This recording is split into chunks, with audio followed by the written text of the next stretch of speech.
যে কেৱলমাত্ৰ অখিল গগৈয়ে নহয়, আমি বিজেপিৰ বিৰুদ্ধে সৰব ভূমিকা পালন কৰি থকা প্ৰতিগৰাকী মানুহৰ বিৰুদ্ধে। নমস্কাৰ, স্বাগতম জনাইছোঁ আৰবি ভইচ এণ্ড ব্লগছৰ আজিৰ অন্য এক ৰিয়েকশ্যন ভিডিঅ'লৈ। তো আজি হৈছে 31 আগষ্ট আৰু কাইলৈৰ পৰা দাম কমিব সুৰাৰ। তো আপুনি ভিডিঅ'টো কেতিয়া চাই সেইটো বেলেগ কথা। ভিডিঅ'টো বনোৱা হৈছে আজি 31 আগষ্টৰ তাৰিখে আৰু কাইলৈ 1 ছেপ্টেম্বৰ 2024 তাৰিখৰ পৰা সুৰাৰ দাম কমিব। তো এইটো ভাল খবৰ বেয়া খবৰ সেয়া আপোনালোকৰ বিচাৰ্যৰ বিষয়, কিন্তু এই সম্পৰ্কত নৱনিৰ্বাচিত সাংসদ ৰকিবুল হুছেইনৰ প্ৰতিক্ৰিয়া কি জানিম। তাৰ পিছত আমি লুৰিণজ্যোতি গগৈয়ে সংবাদ মেলত কাক কি সকিয়নি দিলে, কিয় দিলে, এই সকলোখিনি জানিম। প্ৰথম আমি সংবাদ মেলৰ লুৰিণজ্যোতি গগৈৰ সংবাদ মেলৰ দৃশ্যখিনি চাই লওঁ আৰু তাৰপিছতে আমি জানিম প্ৰতিক্ৰিয়া। মদৰ দাম কমিছে, গাখীৰৰ দাম বাঢ়িছে, এতিয়া মানুহে মদ খাবনে গাখীৰ খাব। তেনেহ'লে ভিডিঅ' ক্লিপ দুটা প্ৰথম চাই লওঁ, তাৰপিছত মই মোৰ প্ৰতিক্ৰিয়া আগবঢ়াম আৰু জানিম পিছত আপোনাৰ প্ৰতিক্ৰিয়া। যে কেৱলমাত্ৰ অখিল গগৈয়ে নহয়, আমি বিজেপিৰ বিৰুদ্ধে সৰব ভূমিকা পালন কৰি থকা প্ৰতিগৰাকী মানুহৰ বিৰুদ্ধে তেওঁলোকে এনেকুৱা বিভিন্ন ধৰণৰ ফোন টেপিং বা আন ছাৰ্ভিলেঞ্চত ৰখা কাম কাজ তেওঁলোকে আৰম্ভ কৰিছে। আমি মুখ্যমন্ত্ৰীক ক'ব খোজোঁ যে এনেকুৱা ধৰণৰ কাম কাজৰ পৰা বিৰত থাকক। এয়া আইন বিৰুদ্ধ, সংবিধান বিৰুদ্ধ, ব্যক্তি স্বাধীনতা খৰ্ব কৰিছে, গণতান্ত্ৰিক অধিকাৰ কাঢ়ি লৈ গৈছে আৰু আমি দেশৰ গণতন্ত্ৰ আৰু সংবিধান সংকটত পৰা কোনো কথা কেতিয়াও মনা নাই আৰু মানি ল'ব নোৱাৰোঁ। সেইকাৰণে আজি এই বিশেষ সংবাদমেলৰ যোগেদি, কাৰণ এইটো এটা অতি ভয়াৱহ এটা চিৰিয়াছ বিষয় এটা, কাৰণ মানুহৰ নিজৰ ব্যক্তিগত জীৱন বা ব্যক্তিগত কথা বতৰা এইবোৰতো যেতিয়া জাচুচি আৰম্ভ কৰিব, তাৰমানে কোনো ধৰণৰ গোপনীয়তা নাথাকিব, ব্যক্তিগত জীৱনৰ গোপনীয়তা নাথাকিব। এই যিটো পেগাছাছ ছফ্টৱেৰ, এইটো আপোনালোকে জানে যে এইটো এনেকুৱা ভয়াৱহ, ইমান ভয়ংকৰ এটা ছফ্টৱেৰ যে এগৰাকী ব্যক্তি তেওঁৰ এণ্ড্ৰইড ফোনৰ যোগেদি সোমাই ছফ্টৱেৰ হেক কৰি ঘৰৰ ভিতৰলৈ গৈ ঘৰৰ সকলো ভিডিঅ' লৈ গুচি যাব পাৰে, যিকোনো যাক যদি তেওঁলোকে লক্ষ্য কৰি লয়। এইটো অতি ভয়ংকৰ। আৰু সেই সময়ত লোকসভাৰ মজিয়াত কেন্দ্ৰীয় চৰকাৰে স্বীকাৰ কৰিছে যে তেওঁলোকে ইজৰাইলৰ পৰা পেগাছাছে তেওঁলোকে কিনিছিল বা কিনিছে। তাৰমানে এনেকুৱা ধৰণৰ কাম কাজ দেশত চলি থকা, বিজেপি চৰকাৰ দিনত চলি থকা আগতেও আমি দেখিবলৈ পাইছোঁ।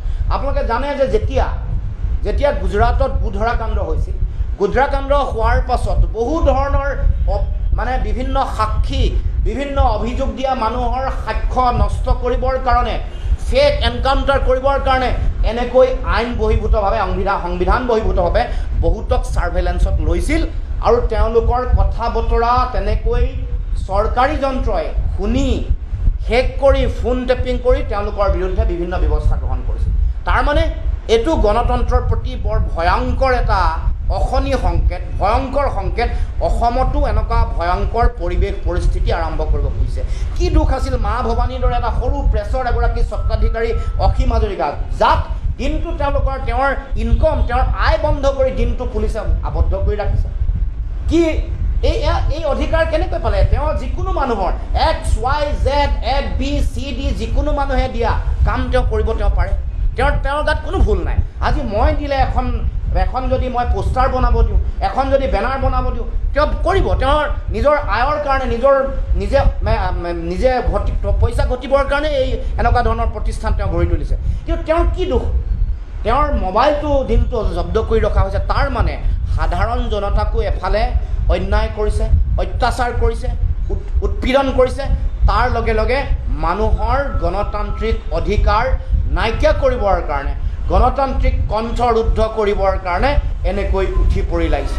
গতিকে অসম চৰকাৰ, মুখ্যমন্ত্ৰীক আজি এই সংবাদমেলৰ পৰা মই সকীয়াই দিব কৈছোঁ, যাতে এনেকুৱা ধৰণৰ কাম কাজত আহি থাকিব লগা দিনসমূহত লিপ্ত নহয়।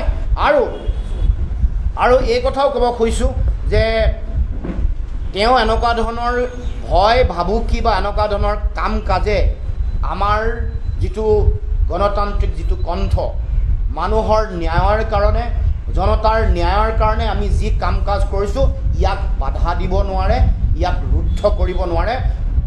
হিমন্ত বিশ্ব শৰ্মাক পুনৰ ক'ব খুজিছোঁ যে এনেকুৱা বল প্ৰয়োগ কৰা, এনেকৈ বেআইনীভাৱে কৰা কাম কাজে আমাৰ প্ৰতিবাদী কণ্ঠ গণতান্ত্ৰিক কণ্ঠক কেতিয়াও ৰুদ্ধ কৰিব নোৱাৰে। এই কথা শ্ৰদ্ধাৰ সাংবাদিক বন্ধুসকল, আজি এই বিশেষ সংবাদমেলত উপস্থিত থকা আমাৰ বিৰোধী ঐক্য মঞ্চৰ এই সংবাদমেল, ইয়াত আমাৰ অসম জাতীয় পৰিষদৰ উপসভাপতি ডক্টৰ দিলীপ ভূঞা ছাৰ আছে আমাৰ লগত, আৰু আমাৰ জাতীয় পৰিষদৰ সম্পাদক চিত্ৰৰঞ্জন বসুমতাৰী ডাঙৰীয়া আছে। মই আপোনালোক সকলোকে বিৰোধী ঐক্য মঞ্চ অসমৰ তৰফৰ পৰা আন্তৰিক সকলোকে শুভেচ্ছা জ্ঞাপন কৰিছোঁ। এই সংবাদমেললৈ আদৰণি জনাইছোঁ। এটা বিশেষ বিষয় লৈ আজি এই সংবাদমেল আমি আয়োজন কৰিছোঁ। আপোনালোকে সকলোৱে জানে যে যোৱা কালি এটা বিশেষ ঘটনা, অসমৰ বিধানসভা চলি আছে।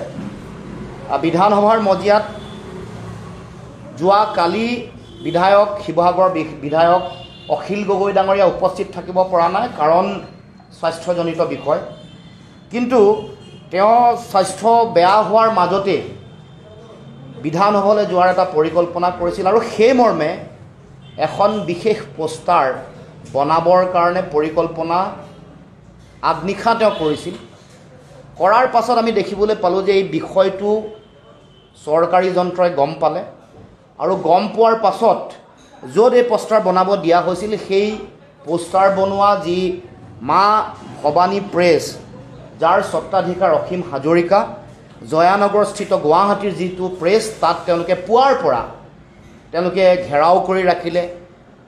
স্বত্বাধিকাৰীগৰাকীৰ তেওঁৰ মোবাইল জব্দ কৰি ৰাখিলে, আৰু দিনটো এই প্ৰতিষ্ঠান, এই প্ৰেছ বন্ধ কৰি ৰাখিলে।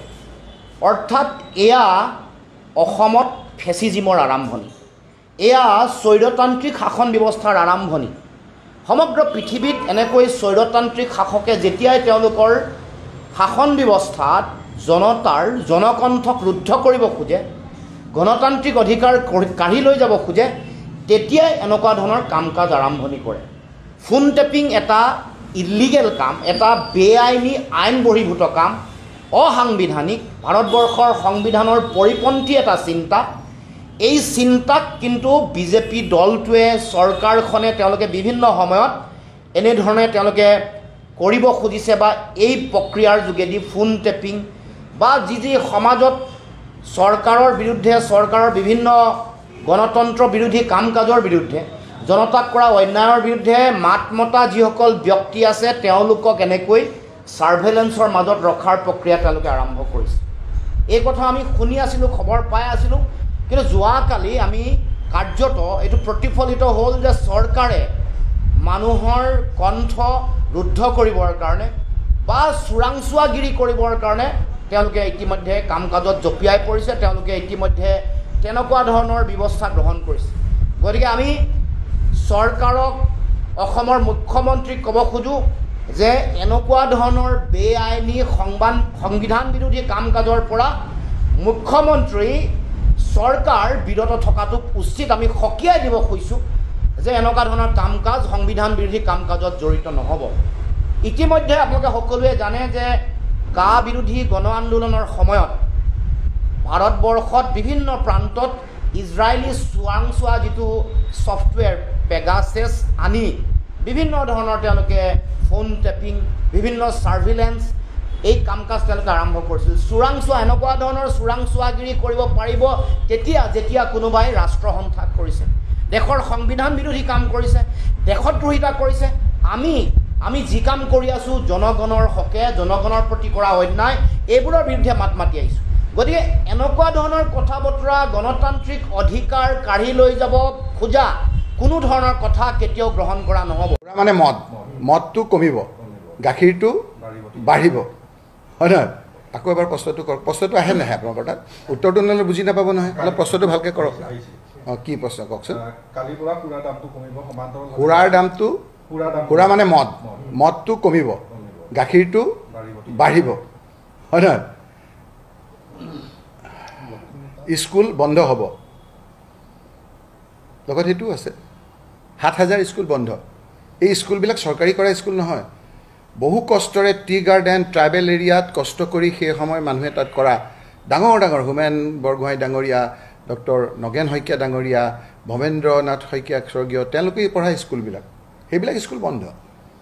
মদৰ দোকান খোলা চুবুৰীয়ে চুবুৰীয়ে খুলিছে স্কুল মই বিধানসভাত সোধোতে ক'লে যে চুবুৰীয়ে চুবুৰীয়ে খুলিছে এতিয়া আকৌ দামটো কমাইছে মদৰ দামটো কমিছে মদ খাওক খুব মাতাল হৈ থাকক তেতিয়া এইবিলাক দুটা দেখিম ভালকৈ পঢ়িব নোৱাৰিম মদ খাই আহিলেতো গাখীৰৰ দাম বঢ়াই দিছে গাখীৰ নাখাওক আপুনি গাখীৰ খালে আকৌ পুষ্টিকৰ খাদ্য খালে টনকিয়াল হ'ব মুখ্যমন্ত্ৰী ডাঙৰীয়াক কোনোবাই প্ৰশ্ন সুধিব প্ৰশ্ন সোধাৰ পৰিৱেশ নাইকিয়া কৰি মাতাল হৈ থাকি দুটা দেখাৰ নিচিনা এটা পৰিৱেশ সৃষ্টি কৰিব বিচাৰিছে মুখ্যমন্ত্ৰীয়ে এইবাৰ ৰাইজে তেওঁক দুটা দেখুৱাব ইলেকশ্যনৰ সময়ত এনেকুৱা হ'ব তেওঁ একেবাৰে আপোনালোকে চাব তেওঁ মন নখাই পেলাই তেওঁ মাতাল হৈ যাব লাগিব এনেকুৱা ধৰণৰ এটা পৰিৱেশ সৃষ্টি হ'ব কোনো ঔষধে তেওঁক কাম নকৰিব ঔষধ নাই ৰাজনৈতিক ঔষধ যিদৰে তেওঁ বিতৃষ্ণা বিলাইছে সকলোৰে চকুত তেওঁ ধৰা পৰিছে পুৰা মানে মদটো কমিব গাখীৰটো বাঢ়িব হয় নহয় আকৌ এবাৰ প্ৰশ্নটো কৰক প্ৰশ্নটো আহে নাহে আপোনালোকৰ তাত উত্তৰটো নহ'লে বুজি নাপাব নহয় অলপ প্ৰশ্নটো ভালকৈ কৰক কি প্ৰশ্ন কওকচোন সুৰাৰ দামটো সুৰা মানে মদটো কমিব গাখীৰটো বাঢ়িব হয় নহয়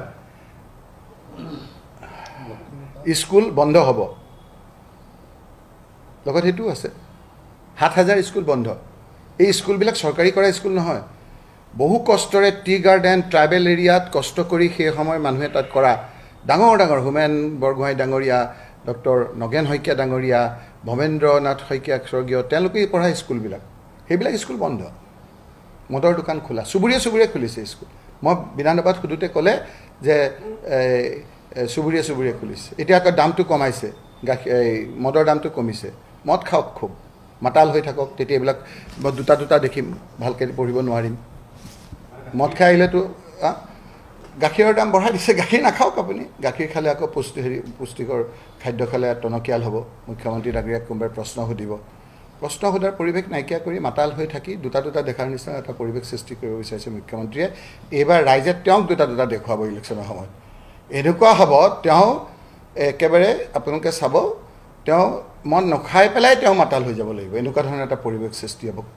কোনো ঔষধে তেওঁক কাম নকৰিব ঔষধ নাই ৰাজনৈতিক ঔষধ যিদৰে তেওঁ বিতৃষ্ণা বিলাইছে সকলোৰে চকুত তেওঁ ধৰা পৰিছে তো ভিডিঅ' ক্লিপ দুটা চাই আপোনালোকে গম পালে যে লুৰিণজ্যোতি কিয় সংবাদ মেল দিছিল কি হৈছিল কি হোৱা নাই সেইখিনি কথা আপোনালোকে জানিলে আৰু ইয়াৰ বিচাৰ আপোনাৰ হাতত কি প্ৰসংগত কিয় কৈছিল দ্বিতীয় কথাটো হৈছে যে চৰকাৰে কমাব মদৰ দাম বহুতে আগতে বাঢ়িছিল এতিয়া কমিছে এটা বস্তুৰ দাম উঠানামা হৈ থাকে তাত বিশেষ কমেণ্ট কৰিব নাযাওঁ বা কোনে মদ খাব কোনে গাখীৰ খাব সেয়াও নিজৰ ব্যক্তিগত কথা এইবোৰত বিশেষ মন্তব্য দিয়াৰ ইচ্ছাও নাই অৰ্থও নাই আৰু যদি আপুনি ভাবে যে এয়া ভাল হৈছে গাখীৰৰ দাম বাঢ়িছে যে যিসকলে গাখীৰত কি কৰি আছে গাখীৰ পালন কৰি আছে বা দুগ্ধ ফাৰ্ম আদিত মনোনিৱেশ কৰি আছে সেই সকলৰ বাবে ভাল খবৰ আৰু মদৰ যে বিক্ৰী কমিছে ৱাইন শ্বপৰ গৰাকীৰ বাবে বেয়া খবৰ সেনেকুৱা ধৰণৰ কিবা কথা আছে নেকি